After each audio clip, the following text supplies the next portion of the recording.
السلام علیکم، میں محمد ارسلان، آپ دیکھ رہے ہیں ملک ارسلان یوٹیوب چینل۔ تو آج کی اس ویڈیو میں ہم بات کریں گے شرک کیا ہے اور لوگ آج کل کن کاموں میں پڑے ہوئے ہیں۔ تو بنا ٹائم ویسٹ کیے چلتے ہیں ویڈیو کی طرف۔ چلیں جی، شکریہ۔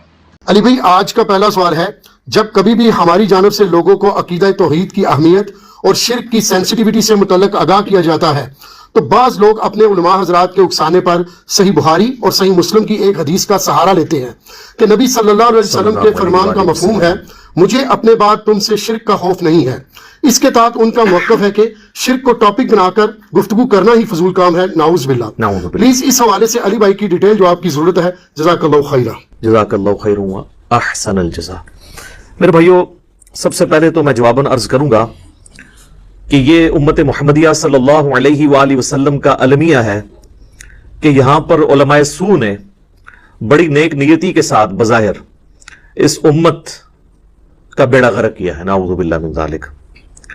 اور اس میں ان کا جو اعلی کار ہے، جو انسٹرومنٹ ہے ان کا، جو وہ چیزوں کو آؤٹ آف کانٹیکسٹ کوٹ کرنا ہے اور پک اینڈ چوز کرنا ہے، اپنی مطلب کی چیز بیچ میں سے چوز کر لینا اور جو پوری ڈاکٹرن ہے اس کو سائڈ پہ رکھ دینا۔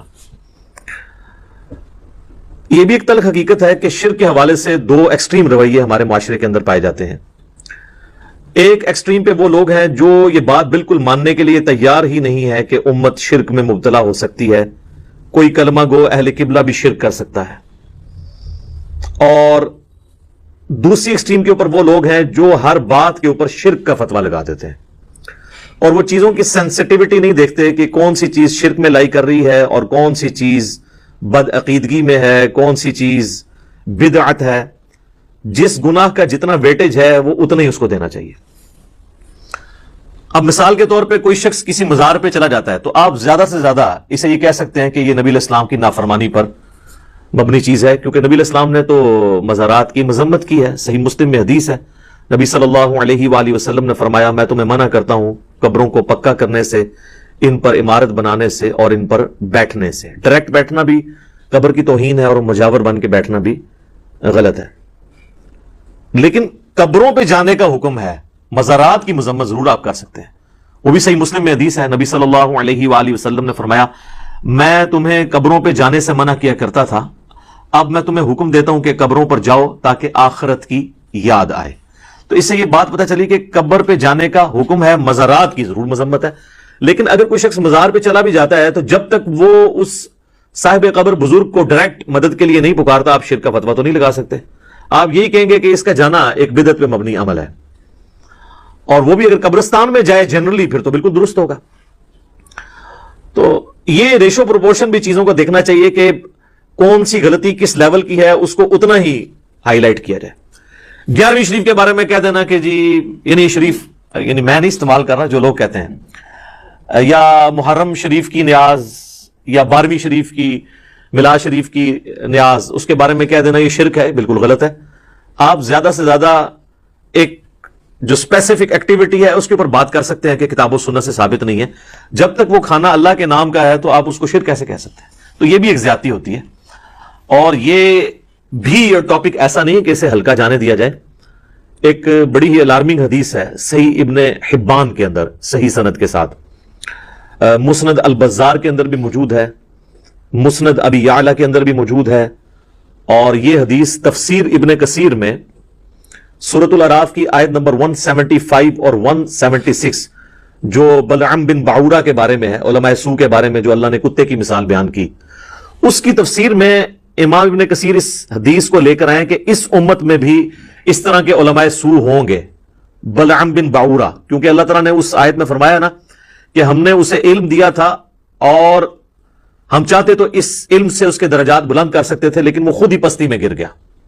اور اب اس کی مثال ایسی ہے جیسا کہ ایک کتا، اس پہ کوئی بوجھ ڈالا جائے تب بھی زبان باہر نکال کر ہانپ پہ، اور نہ ڈالا جائے تب بھی ہانپ پہ۔ تو یہ مثال اللہ تعالیٰ نے کتے کی مثال بیان کی ایک عالم سو کے بارے میں۔ تو اسی لیے پھر امام ابن کثیر اس کانٹیکسٹ میں یہ صحیح ابن حبان کی حدیث لے کر آئے۔ اس حدیث کے الفاظ یہ ہیں کہ اللہ کے محبوب صلی اللہ علیہ وآلہ وسلم نے فرمایا، حذیفہ ابن یمان رازدار رسول روایت کرتے ہیں صلی اللہ علیہ وآلہ وسلم رضی اللہ تعالیٰ عنہ، کہ آپ صلی اللہ علیہ وآلہ وسلم نے فرمایا کہ مجھے سب سے زیادہ خدشہ تم میں اس شخص کے بارے میں ہے کہ جو قرآن کا علم حاصل کرے گا حتیٰ کہ اس میں مہارت حاصل کر لے گا، لیکن پھر ایسا کوئی تقدیر کا غلبہ اس کے اوپر ہوگا، یعنی وہ خود پستی میں گرے گا کہ وہ قرآن کے علم کے باوجود اپنے پڑوسی کے اوپر ایک تلوار تان دے گا اور اسے کہے گا کہ تو مشرک ہے، اس پہ شرک کا فتویٰ لگائے گا۔ تو صحابہ کرام علیہم رضوان نے پوچھا کہ یا رسول اللہ اس وقت شرک پہ کون ہوگا، دونوں میں سے شرک کے قریب کون ہوگا؟ تو آپ صلی اللہ علیہ وآلہ وسلم نے فرمایا جو شخص شرک کا فتویٰ لگا رہا ہوگا وہ شرک کے زیادہ قریب ہوگا بنسبت اس کے کہ جس پہ لگا رہا ہوگا۔ یہ نہیں ہے کہ جس پہ لگا رہا ہے وہ مشرک ہوگا، یہ عربی کا ایک محاورہ ہے کہ وہ شرک کے قریب ہوگا۔ جس طرح یہ صحیح مسلم میں بھی حدیث ہے نا کہ جو خوارج ہیں ان کے خلاف قتال وہ گروہ کرے گا جو اقرب الی الحق ہوگا، حق کے قریب ہوگا۔ مراد یہ نہیں کہ دوسرا بھی حق پر ہوگا، کیونکہ وہ تو علیحدہ سے حدیث صحیح بخاری میں موجود ہے 2812 عمار کو ایک باغی جماعت قتل کرے گی، عمار ان کو اللہ اور جنت کی طرف بلائے گا، وہ جماعت دوزخ کی طرف بلائے گی۔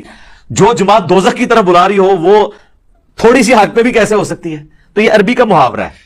سورہ آل عمران میں بھی اس کی ایک مثال موجود ہے کہ اللہ تعالیٰ نے منافقین کے بارے میں فرمایا جب غزوہ احد کے موقع پر وہ نبی علیہ السلام کو چھوڑ کے چلے گئے تو آپ علیہ السلام کے ساتھ جو یہ غداری کی وہ قانوناً تو مسلمان ہی تھے، قانوناً تو اصحابی تھے جب تک وہ نکلے نہیں تھے۔ تو اللہ تعالیٰ نے فرمایا کہ وہ اس دن ایمان سے زیادہ کفر کے قریب تھے۔ اس کا یہ مطلب نہیں کہ وہ مومن بھی تھے اور کافر بھی تھے، یہ عربی کا محاورہ ہے، اس لیے میں نے یہ ساتھ کلیئر کر دیا۔ تو وہ اس حدیث میں ابن حبان کی جو مسند البزار میں بھی ہے اور مسند ابی یعلا میں بھی ہے، تفسیر ابن کثیر میں بھی، سورۃ الاعراف آیت نمبر 175 کے کانٹیکسٹ میں نبی علیہ السلام فرمایا کہ جو شرک کا فتویٰ لگا رہا ہوگا نا وہ خود شرک کے زیادہ قریب ہوگا۔ وہ کیوں ہوگا قریب؟ اس کی ایکسپلینیشن دوسری حدیث سے ہوتی ہے۔ صحیح بخاری اور صحیح مسلم میں ایک متفق علیہ حدیث ہے دونوں کتابوں میں کہ اللہ کے نبی صلی اللہ علیہ وآلہ وسلم نے فرمایا جس شخص نے کسی دوسرے کو کہا اے کافر یا اے فاسق تو دونوں میں سے کافر یا فاسق ہو گیا۔ اگر تو کہنے والا صحیح کہہ رہا تھا تو جسے کہا وہ ہو گیا، اور اگر کہنے والا غلط کہہ رہا تھا تو جسے اس نے کہا وہ تو نہیں تھا تو فتویٰ اس کے اوپر لوٹ آئے گا۔ تو یہاں پر بھی وہ جو پڑوسی پہ تلوار تانے گا اور اس کو کہے گا کہ تو مشرک ہے، تلوار تاننے کے بھی الفاظ ہیں۔ تو یہ بس اسپیسیفکلی خوارج کے بارے میں جو مولا علی رضی اللہ تعالیٰ عنہ علیہ السلام کے دور میں ظاہر ہوئے، اور بخاری مسلم میں حدیث ہے، ابو سعید خدری کہتے ہیں کہ ہم نے سیدنا علی کے ساتھ مل کر ان کے خلاف قتال کیا تھا۔ لیکن یہ سلسلہ وہاں پر رکا نہیں ہے، یہ سلسلہ قیامت تک جاری رہے گا۔ سنن نسائی میں حدیث ہے کہ خوارج قیامت تک نکلتے رہیں گے اور ان کا آخری گروہ جو ہے وہ دجال کے ساتھ مل کے مسلمانوں کے خلاف لڑے گا۔ ٹھیک ہے، تو یہ حضرت علی کے جو دشمن ہیں، ناصبی ہیں، خارجی ہیں، یہ ہمیشہ رہیں گے۔ ہم نے ان کو کافی حد تک ایکسپوز کر دیا اللہ کے فضل سے الحمدللہ۔ رافضیوں کو تو اہل سنت کے ہاں پہلے ایکسپوز کیا گیا تھا، تو ناصبی بھی الحمدللہ ایکسپوز ہو چکے ہیں۔ اچھا، اب دوسری طرف جو دوسری ایکسٹریم پہ جو کہہ رہے ہیں شرک ختم ہو چکا ہے، ان کی بھی آپ ہٹ درمی کا لیول دیکھیں کہ بالکل ننگا اور اریاں شرک ہوتے ہوئے دیکھ کے بھی انہوں نے آنکھیں بند کی ہوئی ہیں۔ کیا اس وقت اہل تشیع کے ممبروں پر ان کا جو ایک خاص اسکول آف تھاٹ ہے نصیریہ، ان کے ذاکرین قابض نہیں ہیں اور وہ اعلانیہ نعوذ باللہ علی اللہ حسین جل جلالہ یہ الفاظ استعمال کرتے ہیں، علی رازق، علی خالق، نعوذ باللہ، اور باقاعدہ اہل تشیع کے علماء نے ان پہ کفر کے فتوے دیے ہیں؟ تو وہ ہے تو مسلمانوں کا ہی گروہ ہے نا، یہودی عیسائیوں میں سے تو نہیں وہ آئے، مسلمانوں کا ہی گروہ ہے۔ تو کلمہ گو بھی ہے، اللہ کے نبی علیہ السلام کو بھی آخری پیغمبر مان رہا ہے، اس کے باوجود سیدنا علی کے بارے میں بھی اس طرح کی بات کر کے، تو وہ کلمہ گو مشرک کیا وہ نہیں ہے؟ اہل تشیع خود مانتے ہیں کہ ہاں جی ہماری صفوں میں کلمہ گو مشرک موجود ہیں۔ سید جواد نقوی صاحب نے باقاعدہ کہا ہے کہ اعلانیہ شرک ہے، تو وہ کلمہ گو مشرک ہے نا، ان کو آپ کافر مشرک تو نہیں کہیں گے۔ کافر مشرک تو ہوں گے یہودی، عیسائی، ہندو، بدھسٹ، یہ تو کلمہ گو مشرک ہے نا۔ اور اہل سنت کے ہاں بھی صوفیاء کے اندر پہلے تو یہ طبقہ بہت بڑے لیول پہ تھا، ابھی بھی اس کی باقیات جو ہے وہ جاہل صوفیاء کے اندر موجود ہیں، حلولیہ، جن کا یہ عقیدہ ہے کہ اللہ تعالیٰ انسان کے اندر حلول کر جاتا ہے، نعوذ باللہ من ذالک۔ اور یہ اتنا ایک مانا ہوا عقیدہ ہے صوفیاء کے ہاں کہ تصوف پہ جو پہلی باقاعدہ کتاب لکھی گئی فارسی زبان کے اندر، عربی میں تو اس سے پہلے بھی کتابیں موجود تھی، فارسی زبان میں کشف المحجوب لکھی گئی، علی بن عثمان حجویری المتوفا 465 ہجری، انہوں نے تصوف کے 12 فرقے لکھے ہیں، اور اس میں انہوں نے لکھا کہ 10 جو ہے یہ حق پر مبنی ہے اپنے فروعی اختلافات کے باوجود، لیکن جو آخری 2 ہیں نا وہ گمراہی پر مبنی ہے، اور ان میں سے انہوں نے ایک کہا حلولیہ، جن کا یہ عقیدہ ہے کہ اللہ انسان کے اندر حلول کر جاتا ہے، نعوذ باللہ، جس کی ہی آپ ایک سمجھ سکتے ہیں کہ فارم کسی حد تک یہ وحدت الوجود کا عقیدہ ہے، اگرچہ اگر اس کی تعبیر ان سے پوچھی جائے تو وہ کچھ اور کرتے ہیں، اس پہ تو ہم فتویٰ نہیں لگاتے، لیکن جو عموماً وحدت الوجود کی تعبیر کی جاتی ہے وہ تو بڑی غلط ہے۔ ہماؤست پینتھیزم کا عقیدہ کہ خالق اور مخلوق میں کوئی فرق نہیں، خالق نے ہی مخلوق کا روپ نعوذ باللہ دھار لیا ہے، تو یہ حلولیہ کو تو خود صوفیاء اہل سنت کے گمراہ کہتے ہیں۔ تو یہ حلول کا عقیدہ کیا شرک کا عقیدہ نہیں ہے؟ حادث کو قدیم سے الگ کرنے کا نام توحید ہے۔ حادث ہم ہیں اور قدیم اللہ ہے، اور جب کوئی کہے کہ دونوں چیزیں ایک ہیں اور پھر کہ ہک ہے ہک ہے ہک ہے، جڑا ہک کی ڈھوں آ کے وہ کافر و مشرک ہے، جب یہ اشعار بولے جائیں کہ ایک کو جو دو کہہ دے وہ کافر و مشرک ہے، حالانکہ ایک کو دو کہنا ہی توحید ہے۔ خالق کو مخلوق سے الگ کرنے کا نام، قدیم کو حادث سے الگ کرنے کا نام توحید ہے۔ تو یہ اریاں شرک ہمیں نظر آ رہا ہے۔ ابھی تو میں ان چیزوں کی بات ہی نہیں کر رہا کہ جو فزیکلی آپ یوٹیوب پہ ویڈیوز دیکھ سکتے ہیں، لوگ قبروں کو ڈائریکٹ سجدہ کر رہے ہیں، اس میں پھر وہ اس تفریق میں پڑ جاتے ہیں یہ سجدہ تعظیمی نہیں ہے، سجدہ عبادت نہیں ہے، سجدہ تعظیمی ہے۔ وہ ہم ان بحثوں میں نہیں پڑھتے۔ کیا مسلمان کو یہ زیب دیتا ہے کہ قبر کے آگے جا کے جھک جائے؟ پھر ہندو جب ہمارا مذاق اڑاتے ہیں کہ یار ہم تو پھر بھی کھڑے ہوئے کو پوچھتے ہیں، تم تو لیٹے ہوئے کو پوچھتے ہو، پھر ہمیں برا نہیں لگنا چاہیے جب ہماری حرکتیں ایسی ہیں۔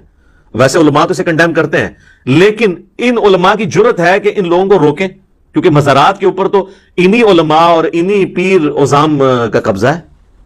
انہی مزارات کے اوپر ان بزرگوں کو کھڑے ہو کے کوئی گالی دے سارے روکنے کے لیے پہنچ جائیں گے، اور اسی مزار کے اوپر اللہ کو گالیاں دی جا رہی ہیں۔ جی، شرک کرنے والا اللہ کو گالی دیتا ہے۔ سورہ مریم میں آیا کہ قریب ہے آسمان پھٹ پڑے، زمین شک ہو جائے اور پہاڑ ریزہ ریزہ ہو جائیں، ام دعوا للرحمن ولدا، جو رحمان کے لیے بیٹا تجویز کرتے ہیں، یعنی یہ بھی ایک شرک کی فارم ہے۔ اگر زمین و آسمان اور پہاڑوں کے احساسات ہوں تو ان پہ پھٹ پڑے جو اللہ کے ساتھ شرک کرتے ہیں۔ تو یہ اس قسم کے عقائد کرنا، جو چیزیں اللہ کے ساتھ خاص تھیں وہ غیر اللہ کے ساتھ کرنا، تو کیا یہ شرک کی کیٹیگری میں فال نہیں کرے گا؟ چاہے آپ اسے کہہ لیں کہ یہ اعتقادی شرک نہیں ہے، عملی شرک تو ہے نا۔ ہم نہیں کہتے عقیدے میں وہ مشرک ہیں کہ وہ اسے رب مان کے کر رہے ہیں، لیکن عملاً تو یہ شرک ہے نا۔ ایک تعظیمی والا بھی ایشو تھا، وہ بھی کل ہو گیا۔ سنن ابی داؤد میں حدیث ہے، سنن ابن ماجہ کے اندر حدیث ہے، اور یہ حدیث جو ہے وہ مشکات کے اندر بھی موجود ہے کہ ایک صحابی نے آ کر نبی صلی اللہ علیہ وآلہ وسلم کو سجدہ کیا۔ آپ نے فرمایا سر اٹھائیے، کیا کر رہا ہے؟ اس نے کہا کہ میں ہیرا نامی شہر جو ہے کوفے کے پاس وہاں گیا اور میں نے دیکھا کہ لوگ اپنے سردار کو سجدہ کرتے ہیں، تو آپ تو اللہ کے رسول ہیں، تو میں آپ کو کیوں نہ سجدہ کروں؟ تو آپ صلی اللہ علیہ وآلہ وسلم نے فرمایا کہ مجھے بتاؤ جب میں فوت ہو جاؤں گا اور تم میری قبر سے گزرو گے، کیا میری قبر پہ بھی سجدہ کرو گے؟ اس نے کہا نہیں یا رسول اللہ۔ یعنی اتنا ان کو بھی پتا تھا، جو ڈائریکٹ سجدہ کرنے والے ہیں ان کو بھی پتا ہے کہ قبر والا سجدہ ذرا مسئلہ خراب ہو جائے گا۔ تو پھر آپ نے فرمایا کہ اگر میں سجدہ جائز سمجھتا تو بیویوں سے کہتا کہ اپنے خامدوں کو سجدہ کریں اس حق کے سبب جو اللہ تعالیٰ نے ان کو دیا۔ آپ اندازہ کریں ایک صحابی کا اجتہاد بھی نبی علیہ السلام نے ریجیکٹ کر دیا ہے، کیونکہ کتاب و سنت کی تعلیمات کے خلاف تھا۔ اجتہاد انہوں نے اپنی جگہ بالکل ٹھیک کیا تھا، لیکن کتاب و سنت سے ٹکرا رہا تھا۔ تو سجدہ تعظیمی تو ویسے ہی اس امت میں ختم ہو چکا ہے۔ ان بحثوں میں ڈالنا، اور انہی بحثوں نے راستہ کھولا ہے۔ وہ کہتے ہیں جی جو قبر پہ سجدہ کر رہے ہیں نا، آپ اس کو نا یہ کہیں کہ وہ مشرک تو نہیں ہے، لیکن اس کا یہ عمل جو ہے نا وہ حرام ہے، سجدہ تعظیمی کر رہے ہیں، ہاں سجدہ عبادت کرے تو ہم اسے شرک کہہ دیں گے۔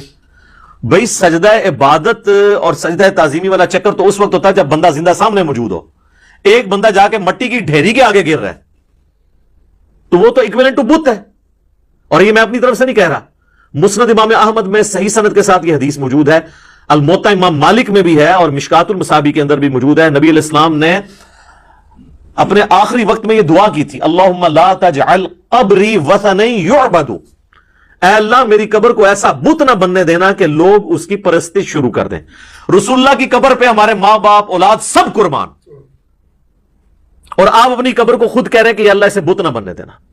زندہ بندے کو سجدہ کرنا اور ہوتا ہے، لیکن قبر پہ اسی شخص کو جا کے کرنا، نبی علیہ السلام نے اس کے لیے لفظ وثن، بت کا لفظ استعمال کیا، اور اس کے آگے بھی الفاظ ہیں، اشتد غضب اللہ علی قوم اتخذوا قبور انبیائہم مساجدا، اللہ تعالیٰ کا شدید غضب ہوتا ہے ایسی قوم کے اوپر جو اپنے نبیوں کی قبروں کو سجدہ گاہ بناتے ہیں۔